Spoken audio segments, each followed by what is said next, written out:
Good morning everyone, welcome back to Deepika's lifestyle. কেমন আছো তোমরা সবাই? আশা করছি যে যেখান থেকে দেখছো ভালো আছো, সুস্থ আছো। আমিও এখানে বেশ ভালো আছি। আর সকাল সকাল চিকেন, পান্তা ভাত, সাথে একটা শুকনো লঙ্কা পোড়া আর পেঁয়াজ নিয়ে তোমাদের সাথে সামনে হাজির হলাম। আর ওদিকে দেখো গরম ভাতও বসিয়ে দিয়েছি। পাপনের বাবার আজকে নাইট ডিউটি, তো চিকেন এনেছে। চিকেন তো রান্না করবোই, আর আগের দিনের একটু ভাত ছিল, তো ভাবলাম আমি খেয়ে নিই। তো দেখো চিকেনটা ম্যারিনেশন করছি।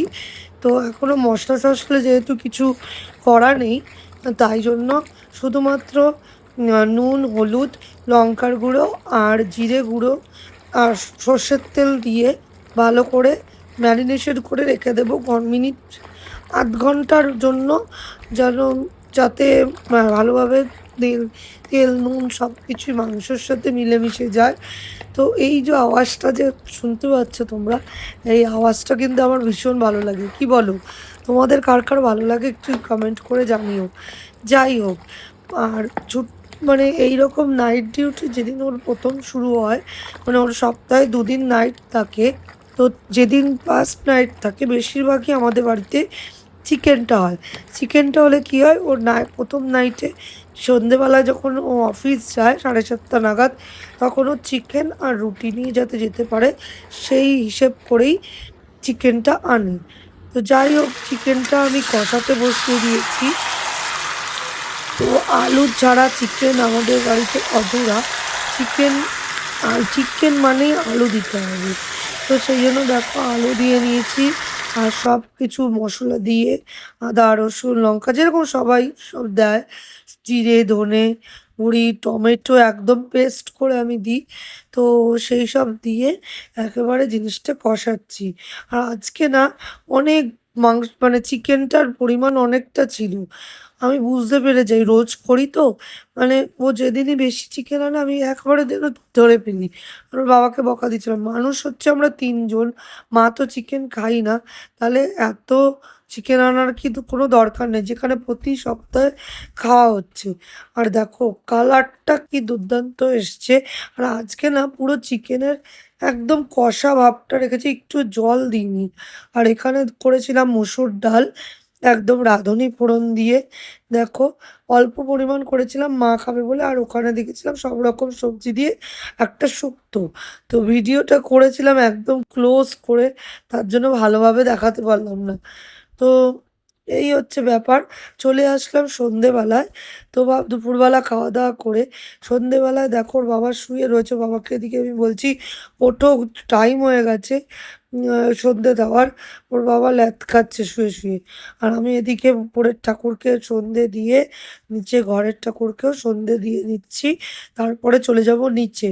নিচে গিয়ে জেরিকার কাজ যেটা, সেটা হচ্ছে গিয়ে মা আর আমি 2 কাপ চা বানিয়ে নেবো। আর এই বাসনটা যতবারই আমি খালি ওটা গ্যাসে বসাই উল্টে উল্টে পড়ে যায়। তো যাই হোক, মা আর আমি চা খাই বিকেলে। ওর বাবা শখে এখন খায়, মানে চা খাওয়াটা বর্জনই করেছে। কিন্তু আমি সকালে চা খাই না, কিন্তু বিকেলে এই 1 কাপ চা না হলে মাথার ঝিমঝিম কাটে না। তো তার জন্য মা আর আমি চা করে আমার জন্য চা করে নিচ্ছি। আর পাপানকে দেবো দুধ পেডিয়াশিওর মিশিয়ে। আর ওকে আমি আমুল দুধটাই দিই এখন। আর দেখো আমিও একটুখানি আমুল দুধ খেয়ে নিলাম। এটা কে কে করো বলো? ছোট্টবেলা থেকেই যখনই মার কৌটোতে দুধ থাকতো আমি এরকম চুরি করে খেতাম। এখন এখনো পর্যন্ত সেই অভ্যাসটাই রয়ে গেছে। যখনই পাপানকে আমি আমুল দুধ দিই, ওখান থেকে 1 চামচ আমার মুখে যাবেই যাবে। আর ওটা খেতে খেতে চা করবো, আর মাইন্ডটা ফ্রেশ হয়ে যাবে। তো সেই দুধ আর পিডিয়াশিওর দিয়ে পাপানকে দেবো, আর সাথে 3টে বিস্কিট দিয়ে দেবো। এই তোর সকালের টিফিন হবে, তারপরে পাপান পড়তে বসে যাবে। আর ওদিকে আমি চা করে নিচ্ছি। তো চলো পাপানকে দুধটা দিয়ে নিই, তারপর দেখা হচ্ছে।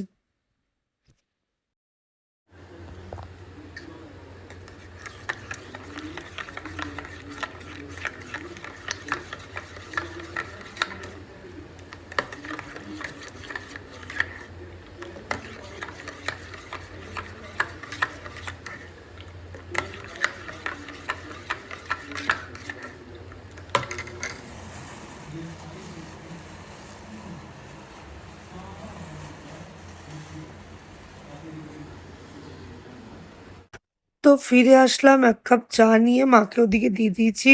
আর আমি এখানে কি বিস্কুট নিয়ে খাচ্ছি দেখো, সেই ছোটবেলাকার নোনতা বিস্কুট। অনেকদিন পর ওর বাবা নিয়ে এসছে। আমার দারুণ লাগে এই বিস্কুটটা খেতে, বিশ্বাস করো বন্ধুরা। আমি যেরকম বেকারি বিস্কুট ভালো খাই, যেরকম টোস্ট ভালো খাই, সেরকম এই নোনতা কুটি কুটি নোনতা বিস্কুটটাও খুব ভালো খাই। জানি গ্যাস অম্বল প্রচণ্ড মাত্রায় হয়, কিন্তু তবু এই বিস্কুটটা দেখে লোভ আর ছাড়তে পারিনি। যাই হোক, এবার পাপনের বাবার জন্য কিছু লুচি ভেজে নেব। আর অবশ্যই মার জন্যও করব। সাথে পাপান তো আছেই ফ্রি। তো এই যে কারণ ওর বাবা যাবে অফিসে, তো ভেবেছিলাম রুটি করে দেবো। তো আমাকে একটু ইচ্ছা জাগিয়ে মানে জানিয়েছিল লুচি হলে খুব ভালো হতো। তো আমার তো কানে যদি একবার কোনো ইচ্ছের কথা আসে, সেটা যতক্ষণ না করে দিতে পারি মনের মধ্যে অশান্তি থাকে। তো দেখো তার জন্য লুচি ভাজতে চলে এসেছি। আর এই কড়াইটার দিকে কেউ তাকিও না। এই কড়াইটা কিন্তু একদম ছোট আর খুবই পাতলা। এটা ওই যে ভ্যানওয়ালারা ১০০ টাকা করে যে বাসন বিক্রি করে না, সেই বাসন বিক্রিওয়ালার কাছ থেকে নিয়েছিলাম। আর এতটাই পাতলা যে খুব সহজেই এরকম তেলের দাগ পড়ে যায়। আর এটাকে প্রচুর চেষ্টা করেছি পিতাম্বরী দিয়ে বহুবার মাজার। তো এটার দাগটা কিন্তু আমি তুলতে পারছি না। তবে আগে আরো বেশি ছিল, তার তুলনায় এখন কমে এসছে। তো এটাকে শুধুমাত্র আমি লুচি ভাজার জন্যই ইউজ করি, আর কোনো কাজে ব্যবহার করি না। তো ছাঁকা তেলে যেহেতু ভাজতে হয় বুঝতেই পারছো। আর এখানে এক এক করে সমস্ত লুচি ভেজে নিচ্ছি। যখন ক্যামেরাটা অন করি না, কোনো কোনো লুচি ফোলে না। আবার কি সুন্দর পর যখন ক্যামেরাটা বন্ধ রাখি দেখি আপনা আপনি কি সুন্দর ফুলে উঠেছে। যাই হোক, এই দেখো এই লুচিটা সুন্দর ফুলে উঠেছে। তো এই তো পাপনের বাবাকে লুচিটা দেবো, আমার টিফিনটা গুছিয়ে দেবো। একটু তাড়াহুড়োয় আছি, কারণ ওর বাবা আমার যতক্ষণ রান্নাঘরের কাজ থাকবে তাড়া দিতেই থাকবে। যখন নিজে দেরি করবে তখন কোনো ব্যাপারই না, এর থেকেও পরে কিন্তু যায় অফিসে। কিন্তু যেই না আমি লুচি ভাজছি শুনেছি, এবার তাড়া দ্বিগুণ মাত্রায় বাড়িয়ে দিয়েছে। তো এই হচ্ছে গিয়ে বউদের অবস্থা। এরকম কার কার সাথে হয় আমাকে একটু কমেন্ট করে জানিও তো তোমরা। তো চলো, লুচি ভাজতে ভাজতে তোমাদের একটা কথা বলি। জীবনের কিছু কিছু জায়গায় এই মিলটা আমি পেয়েছি, এই কথাটার সাথে মিল পেয়েছি, তাই তোমাদের সাথে শেয়ার করলাম। ব্যক্তিগতভাবে কেউ নেবে না। সেটা হচ্ছে গিয়ে, অনেকেই আছে সামনে এক কথা বলে, পিছনে আরেক কথা বলে। হয়তো তোমার সামনে এমন দেখাবে তোমার দুঃখেও দুঃখী এবং সুখেও সুখী, কিন্তু আসল কথা হলো তোমার পিছনে, তোমার যদি অর্থ না থাকে, যে সময় তোমার অর্থ থাকবে তোমার সাথে খুব ভালো ব্যবহার করবে। যখনই বুঝে যাবে তোমার অর্থের অভাব আছে, তখনই কিন্তু তোমার সাথে পিছনে এক সামনে এক ব্যবহার করবে। তো সেই সব মানুষকে জীবন থেকে একদম কাট করে অ্যাভয়েড করে দেওয়াই ভালো। আর যাই হোক, এইটা যেটা দেখাচ্ছে অনেক দিন ধরেই কিনবো কিনবো ভাবছিলাম, এই আইস রোলারটা। তো আমি মনে হয় সবার থেকে লাস্ট একজন পার্সন যে কিনা এই আইস রোলারটা কিনেছি। তবে এটা কিনে খুব ভালোই হয়েছে। তো আমি বরফ দিয়ে এই গরমে যখন ছিল, আমি মুখে পুরো ভালো মতন করে ঘষতাম, আর খুব সুন্দর একটা ফিল হতো। এভাবে লাগিয়ে আবার বন্ধ করে এর মধ্যেই ডিপ ফ্রিজে রেখে দেবো। কি আরাম।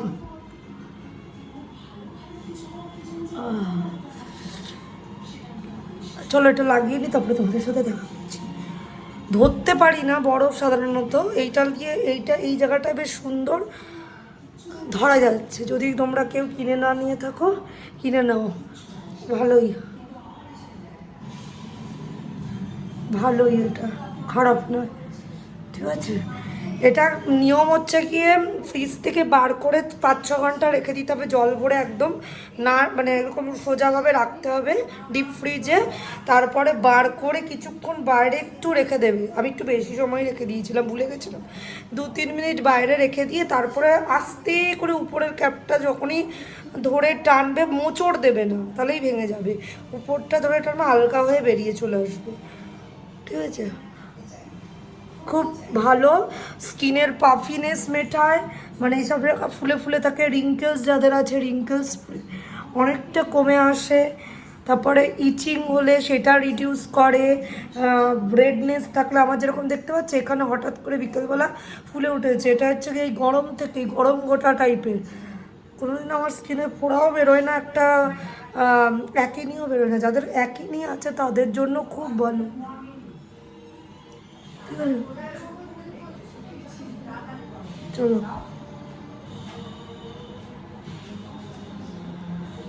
ঠোঁটে ঘষলে ঠোঁটও পিঙ্ক পিঙ্ক হবে। খুব পরিমাণ হাইড্রেট করে। দেখো কি গরম, ঘষেছে অর্ধেক খুঁয়েও দিল। চলো এটা করে নিই, তারপরে তোমাদের সাথে আবার দেখা হবে। গাইজ এখন বাজে 11টা। বাজে ব্লগটা এন্ড করিনি, ও আমি এন্ড করে দেবো। আমার দিকে ঘোরা। ও আচ্ছা। সো গাইস, আজকে প্রথমবার এডিটিং করা শিখছি ল্যাপটপে, এতদিন নিতে পারতাম না, যাই হোক। তো সেই কারণে মোটামুটিভাবে করেছি। ছেলের আবার খিদে পেয়ে গেছে, স্বাভাবিক, 11টা বেজে গেছে। তো এখন টাইম হচ্ছে 11:37, তোমরা বুঝতেই পারছো। তো এখন যাব খেতে, খেয়ে দিয়ে এসে আবার অনেকক্ষণ ধরে বসেছি এক জায়গায়, তো সেভ করছি। সেভটা ডান হয়ে যাবে। হয়ে গেছে ইউনিটি ব্লগ। বলছি আনটাইটেল কি করবো, ওইটাই করে রাখি। হ্যাঁ, ওটাই করে রাখো, পেয়ে যাবো তো, আমি হ্যাঁ ডাইরেক্ট রে ক্রস বাবা। করে বেরিয়ে যাচ্ছি। হ্যাঁ কস করে বেরাও। দাও এটা ঢোকো, দেখবো তোমার যদি ডাউট থাকে। এটা বেরাও, ঢোকো ঢুকবো, ঢোকো। তারপরে এইটা আনটাইটেল বা ফিল্মোরা এক্সে দাও, ঢোকো। ফিল্মোরা এক্সে তো এটাই আসছে। এই বেরোচ্ছে কি করে? ও এই যে, এটাই, হ্যাঁ মানে এই যে এই তো, আচ্ছা ঠিক আছে। বুঝেছো? যাই হোক, মোটামুটি পেয়ে গেছি, পেরে গেছি মোটামুটি। এটাকে এখন এরকমই রেখে দাও এখন। না বাবা, আর না, অনেকক্ষণ ধরে ল্যাপটপটা আছে। আমি এখন শাট ডাউন করবো, আবার কালকে করবে নাকি? আবার কালকে করব। আজকে তো শিখলাম অনেকটা। তো যাই হোক, মোটামুটি এটা শাট ডাউন হয়ে যাবে। খুব গরম লাগছে। আজকে ব্লগটা এখানেই এন্ড করলাম। যদি কিছু ভালো লেগে থাকে অবশ্যই লাইক কমেন্ট শেয়ার করবে। আর শেয়ার বেশি বেশি করে করো, যাতে আরো আরো লোকের কাছে পৌঁছে যায়, আমার লোকজনের কাছে পৌঁছে যায় আমার ব্লগটা। আর এভাবেই ভালোবাসা দিতে থাকো। তাহলে চলো টাটা, আবার দেখা হবে খুব শীঘ্রই নতুন একটা ব্লগের সাথে। Bye.